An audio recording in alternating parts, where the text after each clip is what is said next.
السلام علیکم۔ لیجنڈ اقوال کے ساتھ منسلک رہنے کے لیے چینل کو سبسکرائب کر لیں۔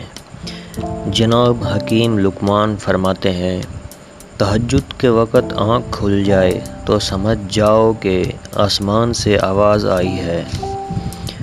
بوڑھا آدمی چراغ سحر ہے اور نوجوان آدمی چراغ شام ہے۔ سمجھدار آدمی نقصان کو فائدہ میں بدل دیتا ہے اور بیوقوف ایک مصیبت کو 2 مصیبتیں بنا دیتا ہے۔ صوفی وہ شخص ہے جو اپنے حال کو ہمیشہ چھپائے اور تمام کائنات اس کی ولایت کی ناطق ہو۔ تصوف کی حقیقت دل کو مخلوق کے رجوع سے صاف کرنا اور علیحدگی اختیار کرنا ہے۔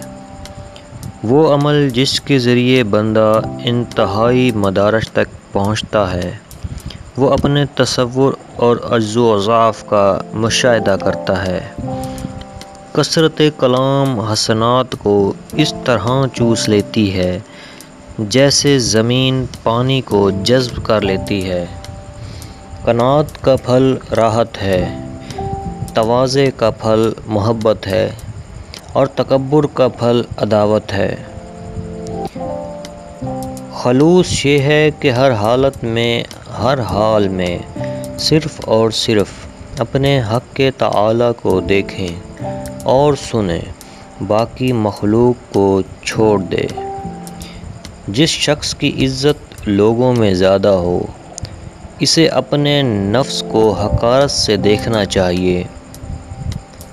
انسانی خواہشات نفسانی کی فرما برداری کرنا قید خانہ میں رہنا ہے۔ دل ارادہ کے لیے، دماغ تدبیر کے لیے اور ہاتھ عمل کے لیے ہے۔ دل مرکز اعمال ہے، بگڑا ہوا دل نیکی نہیں کر سکتا۔